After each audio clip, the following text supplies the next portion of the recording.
Welcome to review for the Series 65 exam. Today we are going to go over section 2B, and that is fixed income securities. What is a fixed income security?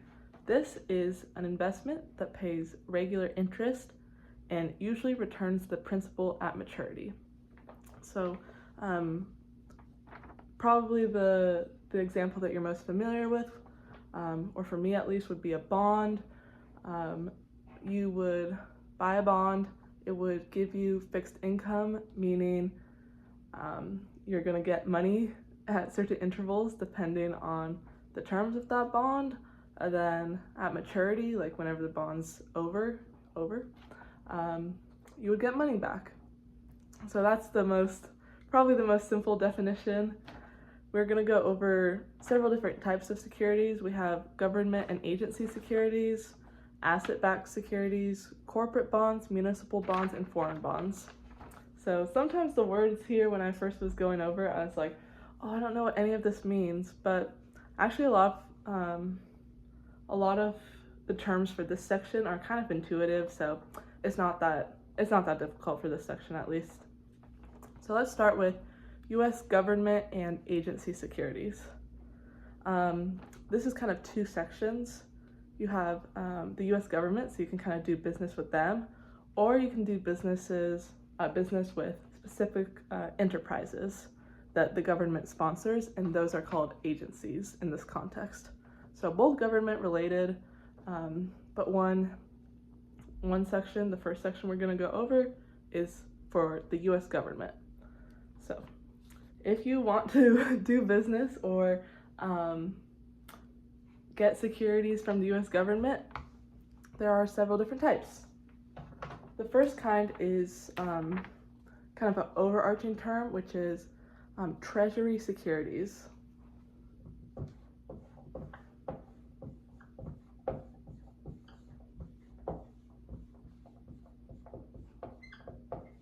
And so this is debt issued by the U.S. government to fund operations.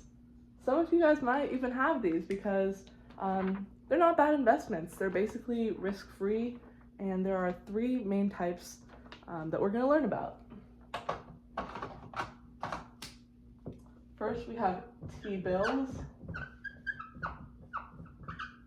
Then we have T-notes. And then T-bonds. So the T, as you might guess, stands for treasury, and then you can get a bill, a note, or a bond. So what is the difference? All of these are the same conceptually and all basically risk-free because the U.S. government probably won't default, but they offer different maturity lengths, so basically the length of the bond, and they're different in terms of how the interest is paid. So that fixed income that you're going to get, it's going to be a little different for all three. So T-bills. T-bills are under 1 year and no coupon payments. So what does that mean? They're gonna expire. They're really short term. Under a year, no payments. So if you're like doing calculations on like your financial calculator, you put 0 in payments. That's for T-bills. And so they're also sold at a discount. So what does this mean? You would buy a T-bill for $950, and then you get $1,000 at maturity. And you can remember they're sold at a discount just intuitively, because if they're not sold at a discount, how are you going to make money? You're not getting any payments, and it's under a year, so it's not really going to gain value or decline in value. So where the money is going to be at is because it's sold at a discount. So that's a T-bill. Next is a T-note. A T-note has a maturity of 2 to 10 years.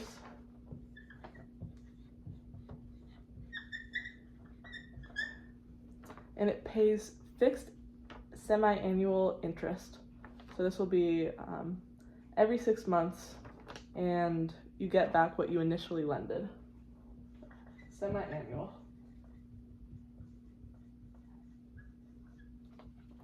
And then a T-bond is 10 years or over, as you might guess. This is harder to do one-handed than you might think. Okay, let's just put 10 years.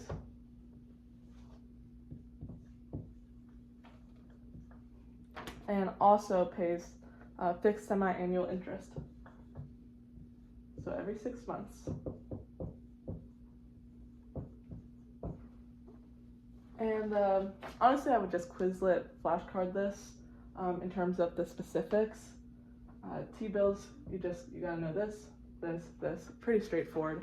I think it's kind of intuitive, but that's probably gonna be my strategy going into it. But a question that we might get asked for this that I've seen on a couple study guides is, which of these does not have reinvestment risk? I'll give it a couple seconds. All right, the answer is T-bills, because you don't have to wait that long before you can reinvest the whole amount, because it's under a year. So since notes and bonds are longer, you either invest a little at a time because you're getting your money back a little at a time, or you have to wait a good bit and then the economy will probably be at a different place. But T-bills, you basically get your money back pretty fast, so you could just reinvest it right away in about the same economic climate. All right, so the way I kind of remember, final thing for this that might help you remember is bills are short, like receipt. Like this is your bill, it's just like, it's under a year, here's your bill. Note, it's medium, like a loan note. Like if you get a note, it's gonna be longer than like a receipt or a bill. And then bonds are long, like this is like a contract. Like a T-bond, it's like, okay, 10 years, that's a long time. You're making like a contract and doing business more so than like just a bill. Here's your check.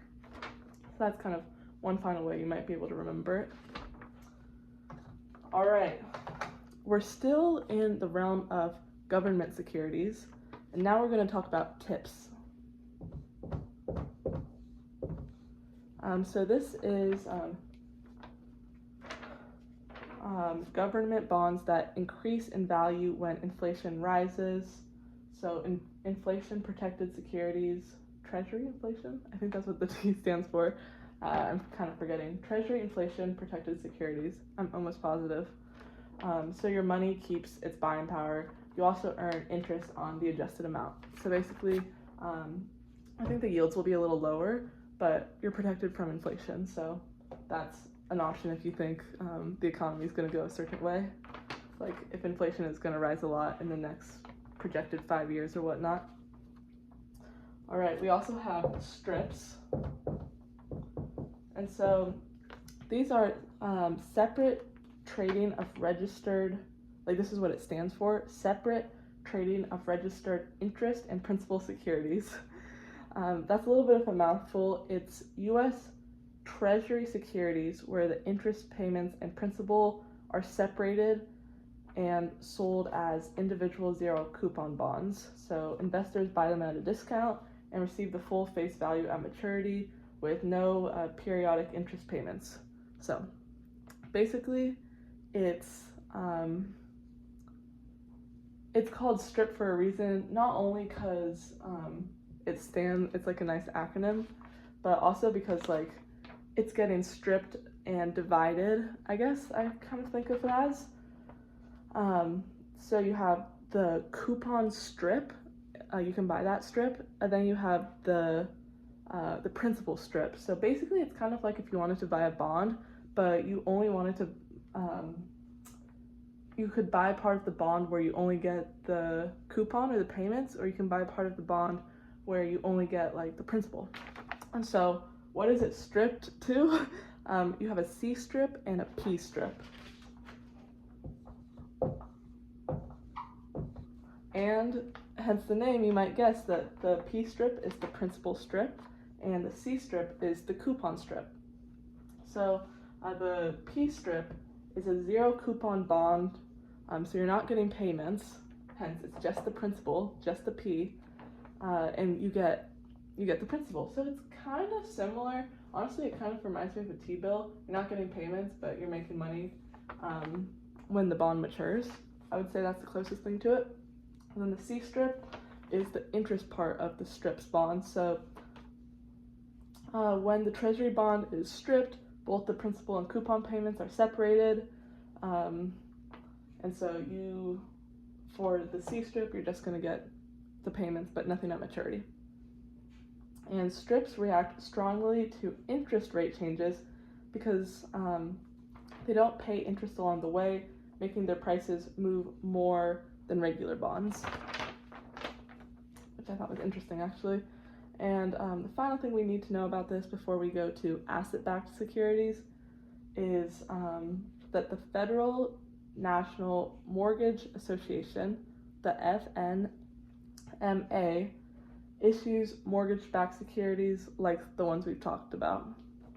That little tidbit didn't really seem like it fit in here, but a lot of people, when I was researching this online, said they could ask you, like that's one of the variations of questions, who issues backed securities like this, and it's the FNMA.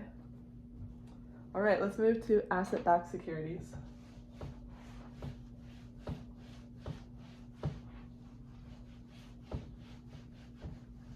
All right, so what is this? What is ABS?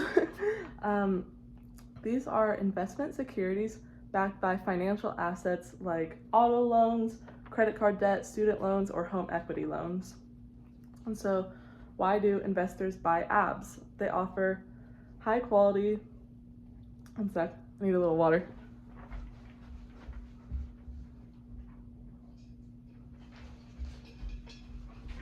Thank you.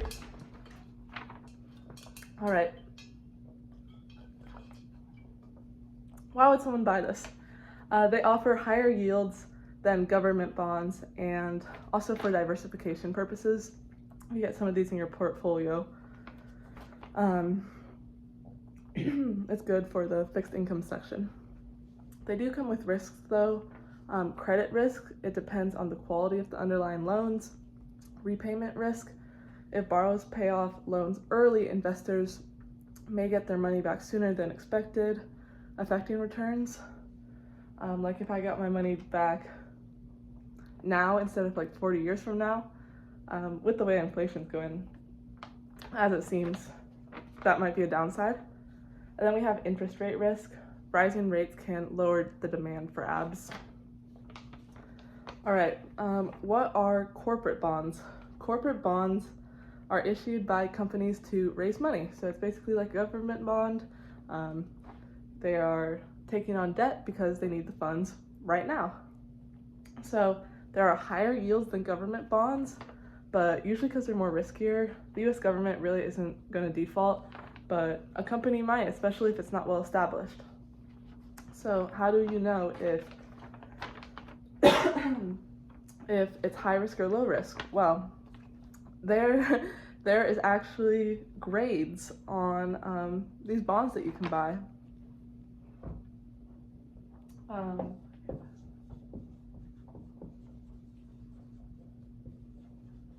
And when I read this, I was like, oh, that would be such a fun job to grade, like see a company and say, all right, how risky is this bond that you're getting?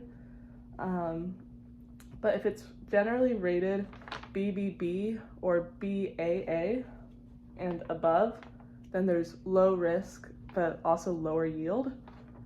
But if it's high yield or a junk bond, BB or BA and below, that's going to be higher risk with higher yield. So the lower in, I guess, investment grade you go, you're probably going to get more return, but you're also going to have more risk. But you're not going to get anything. So you kind of have to like, it's a little bit scary investing, especially in those lower ones. Especially if you're like an advisor, you really got to make sure like, all right, either the clients know the risk or this bond, they're gonna give us back our what we think we're gonna get. All right, municipal bonds or muni bonds are issued by state or local governments to raise money for public projects like schools, roads, or utilities. And something that's fun about this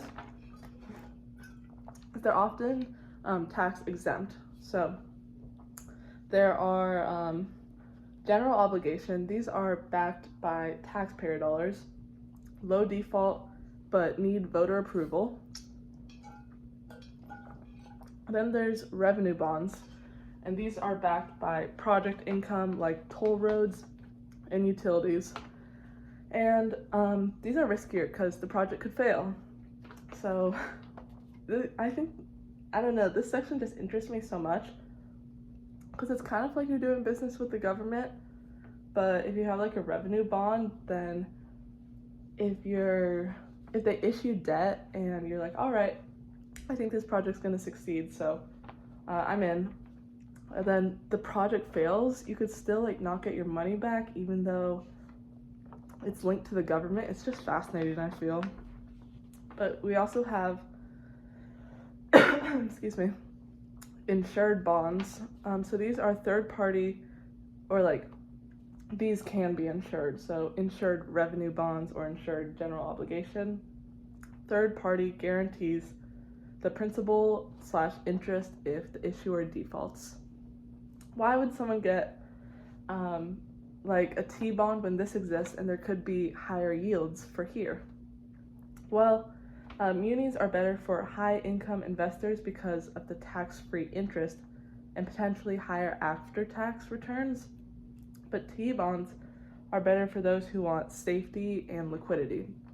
If you want to get your money out of a revenue bond, it's going to be difficult because it's like a project, but if you want like somewhere where you can get your money back quick, like go with a treasury security. It's a little easier to liquidate. I forgot this talking. I haven't like done one of these long reviews in a while, and it'll get you. It's only been like 15 minutes. So, and we only have one more section, foreign bonds. So these are government debt. So usually bonds issued by foreign governments, kind of like our treasury securities, but just in other countries besides the US. The risks associated with this is currency exchange risk. If the foreign currency loses value against the US dollar, then your returns decrease.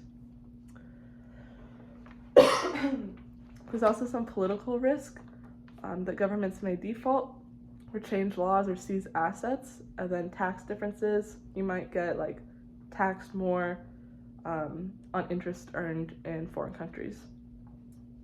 And you also have in this section corporate debt, so debt, usually bonds issued by foreign companies. That's also an option. So we're done. You have a lot of just this entire section, section 2 of CR65. There are so many options to invest in, so I'm loving learning about this because it just gives more optionality, more opportunity to diversify, and yeah, I found it fascinating. So I hope this was helpful, and good luck.